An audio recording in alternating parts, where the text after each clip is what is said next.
The battlefield was no place for silence, not in the valley of Kishon, not in the middle of war. But that's what followed after the last scream: silence. A terrible, sudden quiet that blanketed the blood-soaked ground where bodies lay twisted beside shattered chariots and discarded shields. The earth had been torn open by iron wheels and pounding hooves.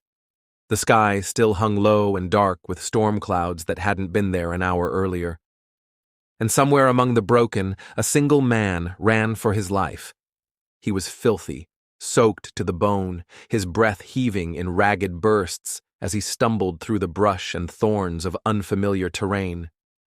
His sandals were gone. His hands bled from clawing at trees to keep his balance. His once ornate tunic hung in tatters.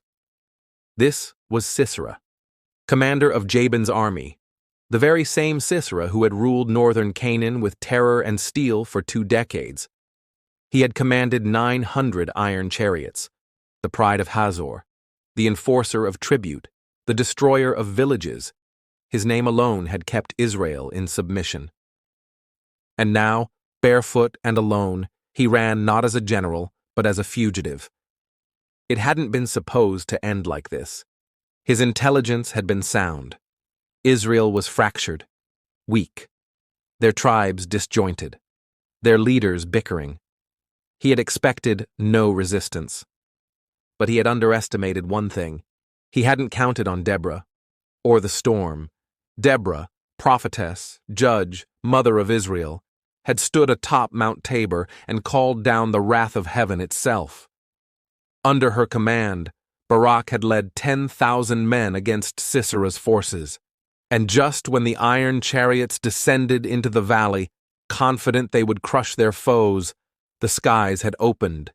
Rain, fierce and unrelenting, turned the dry earth into a churning swamp. The chariots sank, the horses panicked, the soldiers scattered. It was no longer a battle. It was a massacre. Sisera had watched it unravel. He had screamed orders, slashed at retreating men. But the mud was too deep, the storm too violent, the fear too contagious. His army crumbled in minutes.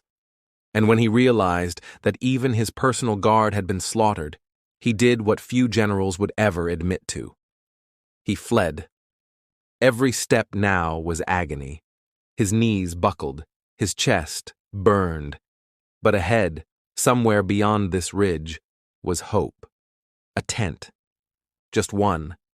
Solitary in the scrubland, smoke curling from its top, the symbol of life, shelter. And standing outside, adjusting the flap, was a woman. Jael. He recognized the name before she spoke. The wife of Heber the Canaanite, whose tribe had made peace with Jabin. Neutral, perhaps, but not hostile. She wouldn't betray him. She wouldn't turn him in. And even if she would, what choice did he have? He staggered toward her, barely able to raise his voice. "Please," he gasped. "I need water. I need rest." Jael did not flinch. She looked him up and down, this mud-covered, frantic man, and her expression never changed. She didn't show fear, nor surprise, nor even contempt, just calm, almost eerie control. She opened the flap and gestured inside. "Come in, my lord," she said. "Do not be afraid." Her voice was soft, gentle, hospitable. It wrapped around Sisera like balm on a wound. Inside the tent, she laid down a thick woolen blanket and beckoned him to rest. He collapsed without resistance, curling into the warmth, the exhaustion overtaking him almost immediately. He asked for water. Jael brought milk, warm, spiced, fermented milk, from a skin reserved for honored guests. She held it to his lips, as though soothing a feverish child. He drank greedily, then slumped back, eyes closing, a hint of peace returning to his face. "Stand at the door," he whispered. "If anyone comes, tell them I am not here." Jael nodded, and then she watched him sleep. Minutes passed, maybe longer. The wind howled outside. Somewhere in the distance, dogs barked, but inside the tent, only silence. Jael didn't blink. She had known who he was from the moment he arrived. Everyone knew Sisera. His cruelty was legend. He'd taken slaves from Israelite villages, torn families apart, executed men who resisted tribute. Some said his chariots were greased with the blood of children. Others said the jewelry on his armor had been stripped from the corpses of priests. Jael had never seen the front lines of war, but she had seen what war left behind. And now, by some twist of fate or providence, the face of that horror lay sleeping under her roof. It would have been easy to turn away, to let him go, to avoid becoming a part of the war herself. But justice wasn't someone else's job. Justice had come to her door, and she would not let it walk away. With deliberate care, she stepped toward the tool pouch at the side of the tent. Her hands did not tremble. She selected a smooth wooden tent peg, long, strong, the same kind used to secure her family's shelter in the desert winds. Then she took the hammer.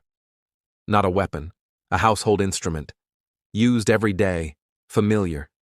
And without hesitation, without a word, Jael knelt beside the sleeping Sisera, placed the peg against his temple, and drove it through his skull.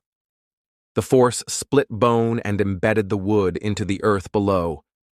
He never woke up. There was no struggle, only the sudden finality of silence. The blood seeped into the blanket. The hammer fell from her hand, and Jael, for a long moment, simply sat beside the corpse. The tyrant was dead, and no army had brought him down, no sword, no spear, no chariot, just a woman with a tent peg. Sometime later, Barak arrived. He was winded, sword drawn, armor splattered with mud and blood. His eyes were wild with urgency. "Have you seen him?" he asked. Jael met his gaze. "Come," she said. "I will show you the man you are looking for."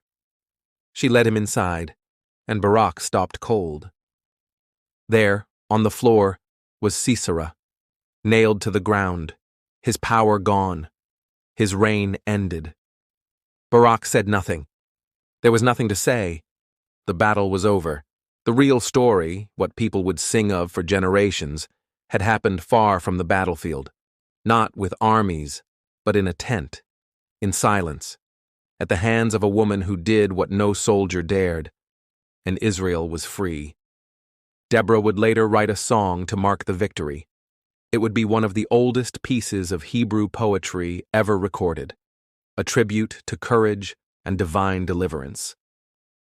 It began not with Barak or his men, but with the village women, the mothers, the ones who had suffered under Sisera's cruelty for 20 years, and among them, Jael. "Most blessed of women be Jael," the song proclaimed. "Blessed among tent-dwelling women." He asked for water, and she gave him milk. She brought it in a noble's bowl. She stretched her hand to the tent peg, her right hand to the hammer. She struck Sisera. She crushed his head. She shattered and pierced his temple. And then the song took a darker turn. It painted a picture, not of triumph, but of the price paid. Sisera's mother stood at a window, wondering why her son hadn't returned. Her servants tried to soothe her. "Surely he's dividing the spoils," they said, "a womb or two for every man." It was the kind of line you'd miss if you weren't paying attention. But it told the whole truth. That Sisera's cruelty wasn't just military, it was sexual. He had treated women as objects, property, flesh to be parceled out like plunder. And Jael?